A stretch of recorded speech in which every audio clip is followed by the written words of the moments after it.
No warning, no goodbye. No sign that the morning of April 6, 2009 would be the last time her family saw Nancy Guthrie walk out the front door and simply not come back. The day looked like any other day. That's the part that stays with you. For months, the people who loved her waited. They checked their phones. They drove roads they had already driven 100 times, looking for something, anything, that might explain where she had gone. They asked questions that nobody around them could answer. And the investigation that followed moved the way these things sometimes do, carefully, quietly, in the slow and heavy space between what is known and what can be proven. But then something shifted. Years after that April morning, after the searches had gone quiet and the news cycles had moved on to other stories, something surfaced. A piece of information. A thread that had been missed or buried or simply overlooked in the noise of a case that had never fully closed. And suddenly, investigators were looking at everything again. Not because the case had gone cold and someone was doing routine paperwork, but because what they found didn't match the story that had been told from the very beginning. Nancy Guthrie was a real person, a mother, a woman with a life, a routine, people who got up every morning expecting her to be there. She was not a headline, she was not a statistic. And the new evidence that emerged years after her disappearance forced everyone, investigators, family, the public, to finally ask the question that had been sitting quietly beneath the surface of this entire case all along. What really happened to Nancy Guthrie? There are places in the United States where life moves at a different pace, where people still know their neighbors by name, where a missing person is never just a case number. It's a wound that an entire community carries forward long after the search parties have gone home. Nancy Guthrie lived in that kind of place. She was a woman in her 40s, known to the people around her, connected to her family in the way that mothers often are, quietly central to everything. Even when she herself wasn't at the front of the room. People who knew her described her as steady, grounded, not the kind of person who simply walked away from her life without a word to anyone. That detail mattered more than anyone initially realized. When a person disappears, the response is almost always the same. A search begins, calls are made, family members are interviewed, patterns are examined. Did she have any reason to leave? Was there conflict at home? Was there someone in her life who made her feel unsafe? These are the standard questions, and they were asked here too, carefully, methodically, the way they always are. But the answers that came back didn't form a clear picture. They formed fragments, pieces that didn't quite connect, a timeline with gaps that nobody could fully account for. Relationships with edges that hadn't been examined closely enough. And underneath all of it, underneath the formal process of the investigation, a quiet but growing feeling shared by those closest to her. Something wasn't right about how this story was being understood. Something fundamental was off. The first days after a disappearance are critical. Every investigator knows this. The hours immediately following someone's last known location carry the most evidence, the most clarity, the greatest opportunity to understand what happened before the trail goes cold.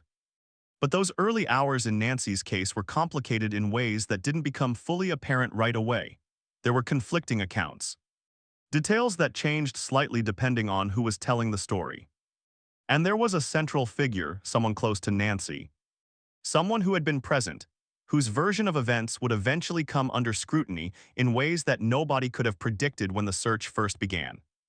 Nancy had people who loved her. That part was never in question, her children, her extended family, friends who had known her for years. And those people, from the very beginning, refused to accept that she had simply chosen to disappear. They knew the texture of her life. They knew what she would never willingly leave behind. Every instinct they had sharpened by years of actually knowing and loving this woman told them that the explanation being floated was wrong. That something had been done to her, not chosen by her. What they didn't yet have was the evidence to prove it. What they had was grief and certainty, and the quiet patience of people who had no intention of letting this go. Before the questions, there was a life. Nancy Guthrie woke up each morning in a world she had built carefully over decades. She had deep roots in her community. Relationships that stretched back years, the kind that don't form quickly and don't disappear easily. She had children who needed her, responsibilities she took seriously. And by every account from the people who knew her best, she was a woman who showed up for her family, for the people who depended on her, for herself. The relationship at the center of her life had its complications, as most long relationships do. There were tensions. Difficulties that those close to her were aware of, in the way that people sometimes know things without saying them out loud. But Nancy had not expressed to anyone who knew her any intention to leave. No quiet goodbye, no packed bags, no withdrawn bank account. No trail of small decisions pointing toward someone preparing to walk away from everything they had built. This matters. Because when investigators first examined her disappearance, one of the early frameworks, one of the first lenses placed over the case, was the possibility that Nancy had left voluntarily. That something in her personal life had pushed her to simply walk away from it all. It happens, people do leave. People sometimes make sudden decisions driven by circumstances that others around them never fully knew about. And so this possibility was placed on the table alongside others, and the investigation moved forward carrying more than one theory at the same time. But her family never accepted that framing. Not even for a moment. They knew the rhythm of her life in a way that outsiders simply couldn't. They knew what she would never leave behind. And every instinct they had built not on suspicion, but on years of loving this particular person, told them the voluntary disappearance theory was wrong. That something had happened to her. That something had been done to her. What they didn't yet have was anything that could take that certainty somewhere. What they had was grief and time and a refusal to stop asking. In the days following Nancy's disappearance, a narrative began to take shape. It came primarily from one source, the person closest to her, the person who had last seen her. The person whose account of April 6th would form the backbone of what investigators initially understood about her final hours. According to that account, Nancy had left. There had been a conversation, there had been some indication that she was going somewhere. The details, as reported, framed her disappearance as something personal, something chosen, a departure rather than an abduction. Investigators, even in those early stages, noticed inconsistencies. Small ones at first, the kind that can be explained away by the stress and shock of a sudden loss. Memory under pressure is imperfect. People say things slightly wrong, timelines blur. This is normal, this is expected. And so those early inconsistencies were noted but not yet treated as something more, except they didn't resolve themselves as time passed. They deepened. Certain details in the account shifted subtly across different conversations with law enforcement. The timeline had moments that were difficult, sometimes impossible, to verify. And physical evidence, or more precisely the absence of it, began to raise questions that the voluntary departure theory couldn't answer cleanly. There was no confirmed sighting of Nancy after her last known location. No ATM withdrawal, no phone activity, no contact with friends or family members she would have had no reason to avoid. For someone who had supposedly walked away from her life of her own accord, she had done so in a way that left no footprint at all. That kind of total disappearance is rare. It takes effort. It takes a level of deliberate preparation that doesn't match what was being described. And everyone who knew Nancy agreed consistently that it wasn't consistent with who she was as a person.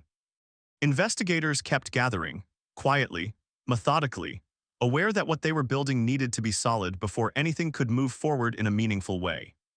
Cases like this, where the central questions involve someone intimate with the victim, require careful, patient construction. Every detail needs to be documented, verified, examined from more than one angle. The story that had been told wasn't holding, but the evidence that would eventually unravel it hadn't fully surfaced yet. As months passed and Nancy remained missing, the investigation expanded in ways that weren't always visible from the outside. Law enforcement was examining financial records, communications, the movements and behaviors of people connected to Nancy in the period surrounding her disappearance. This kind of investigative work doesn't produce dramatic moments. It doesn't break open in a single afternoon. It produces a slow and deliberate accumulation of detail, information that either confirms a theory or quietly dismantles it over time. What was becoming clearer, according to reporting on the case, was that the circumstances pointed toward something criminal. The pattern of her absence, so complete, so traceless, was not consistent with a woman who had chosen to leave. It was consistent, according to investigators, with someone whose ability to leave any trace at all had been taken from them. That realization settled over the case like something heavy and cold. For Nancy's family, it wasn't a revelation. They had believed this from the beginning. But for the investigation to move from belief to something actionable, something more needed to surface. Something that couldn't be explained away or attributed to incomplete memory or the ordinary confusion of a difficult situation. Something that would force a direct reckoning with what had actually happened on that morning in April. The person at the center of the investigation, the individual whose account had shaped the initial narrative, was not, according to reports, living quietly in the aftermath. There were aspects of their behavior following Nancy's disappearance that drew attention. Decisions that, viewed in hindsight, seemed inconsistent with the experience of grief they had described. Circumstances that kept raising questions in the minds of investigators who were still watching, still gathering, still building the case one careful piece at a time. The community around this case was watching too. The people who had known Nancy, who had joined searches, who had followed every development, had never fully let go of the belief that something was being left unaddressed. They carried the weight of the case with them in a way that communities sometimes do quietly but persistently. Nancy's family continued to speak publicly. They continued to apply pressure. And sometimes, in cases like this one, that sustained pressure matters more than anyone on the outside fully understands. Then something changed. According to reporting on the case, new evidence emerged that fundamentally shifted the investigative landscape. The precise nature of that evidence, where it came from, how it was discovered, exactly what form it took, was handled with care by investigators, as it needed to be. In cases involving potential criminal charges, the integrity of evidence is not a procedural detail. It is everything. One misstep in how evidence is handled can unravel years of careful work, and investigators here appeared to understand that fully. But the effect of what was found was significant. It was enough to change the direction of things in ways that were real and tangible, not theoretical, not speculative, but real. Questions that had been asked in hushed voices were now being asked directly. The account given in those early days following Nancy's disappearance was being re-examined, not as a fragile memory offered under the stress of loss, but as a possible construction. A narrative built to explain away something that required explaining. According to reports, the investigation was no longer treating the original story as a starting point. It was treating it as something that needed to be taken apart. This is the moment in a missing persons case that families live for and dread in equal measure, because progress is being made. But what it also means is that the thing they had feared most, that someone who had stood beside them, someone who had sat at their table, had deliberately caused this, is becoming something that can no longer be quietly set aside. For Nancy's children, for the people who had quietly held onto hope, this period was extraordinarily hard. The new evidence didn't bring her back. It brought a different kind of understanding instead. A clearer picture, a harder one, the kind that doesn't leave room anymore for the easier explanations. Investigators, according to reports, moved methodically. There was no press conference. No dramatic public announcement of a breakthrough. The work continued in the deliberate silence that serious investigations require, the kind of silence that is not absence but effort. But those close to the case could feel the shift. Something had broken open. And the person at the center of the original story would eventually have to face a far more detailed, far more direct set of questions than had been asked before. There is a particular kind of complexity that settles over a case when the first story begins to fall apart and the truth starts to take shape, but hasn't fully arrived yet. The investigation into Nancy Guthrie's disappearance was living inside that space. Evidence had emerged, accounts had been challenged. The framework through which her absence had been understood for years was fracturing. But the legal process, thorough, deliberate, and often frustratingly slow, was still unfolding in its own time. For the people who loved her, this was its own kind of suffering. Not the sharp, immediate pain of sudden loss, but the prolonged weight of waiting for something to be formally acknowledged.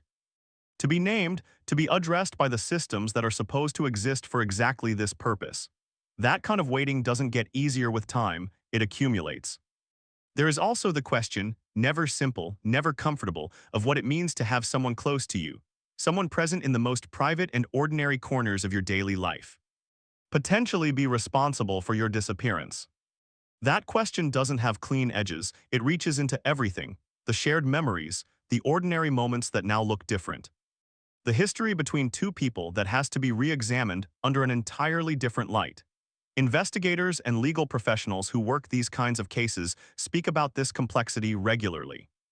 The cases that are hardest to prosecute are not always the ones without evidence. They are often the ones where the evidence exists alongside a deep and private relationship, where what needs to be proven happened inside a world that only a small number of people had any access to. Is that all? Nancy's case sits inside that complexity, according to available reporting. The investigation had produced enough to move things forward. But the full picture, with all of its quiet and devastating details, continued to be processed through a system that moves according to its own rhythm, on its own time. Regardless of how urgently the people waiting for answers needed to move faster. No official conclusion had been reached that closed every open question. What had been established, according to available reporting, was that Nancy's disappearance was not voluntary. That what happened to her was done to her. That the person most central to shaping the original narrative of her absence was not a neutral presence in this story. Her family had known that from the very beginning. They had known it the way you know certain things, not because you can prove it, but because you knew the person. There is something that lingers in cases like this one. Something that doesn't quietly resolve itself when the news cycle moves on or when the legal proceedings finally reach their endpoint. It is the life that was interrupted. Nancy Guthrie was not defined by her disappearance. She was defined by the decades that came before it, the routines that anchored her days. The relationships she had tended carefully over years. The quiet, persistent way she was present in the lives of people who needed her. A case number, a news story, an investigation, none of those things capture who she actually was. They only mark the space where she used to be. For her children, the years spent living inside this case have been one of the most difficult things a person can endure. To lose a parent is devastating enough on its own. To lose a parent under circumstances that remain partially unresolved, that require fighting to be acknowledged. To spend years advocating for a truth that felt completely obvious to you from the very first day. That is a particular kind of weight that leaves marks that don't fully fade. What this case asks of those of us on the outside is not to form a verdict. It asks something quieter than that. It asks us to hold the weight of it. To recognize that behind every missing person's case is a web of real, ordinary human lives. People who woke up on unremarkable mornings and then found themselves without any warning, navigating something they were never prepared for and could never fully recover from. Cases like Nancy's also carry a reminder about how these investigations work. The first story told is not always the true one. Evidence doesn't always surface immediately. The truth, when it comes, sometimes arrives slowly, in fragments, years after the moment it was most urgently needed. And the quiet persistence of families who refuse to stop asking, of investigators who refuse to let threads go cold, of communities who continue to carry the question, that persistence sometimes makes all the difference between a case that eventually finds clarity and one that remains permanently unresolved. The new evidence in this case didn't simply redirect an investigation. It validated years of grief carried by people who had been made, in ways both direct and indirect, to feel as though their certainty might be wrong. It told them that they had been right to keep asking, right to push back against the comfortable explanation. Right to insist that the woman they knew, steady, grounded, present, would not simply have vanished by her own choosing. Nancy Guthrie deserved to have her story told with honesty. She deserved to have the truth pursued with the same stubbornness and care that her family brought to the search for her. Whether full justice arrives in all of its formal legal weight is a question that time is still in the process of answering. But the shift in this case, the surfacing of new evidence, the slow fracturing of a story that was never quite right, represents something that matters beyond the legal outcome. It represents the refusal to let someone become only a mystery. And for the people who loved Nancy Guthrie, that refusal was never optional. It was simply the only thing left to do. If this story stayed with you, that's worth something. Cases like Nancy's disappear from the headlines quickly, but the people living inside them carry the weight of it for the rest of their lives. If you think stories like this deserve to be told carefully and honestly, consider subscribing. There are more stories here that deserve the same attention. And if something in this moved you, leave a comment. Those conversations matter more than you might realize. Thank you for being here.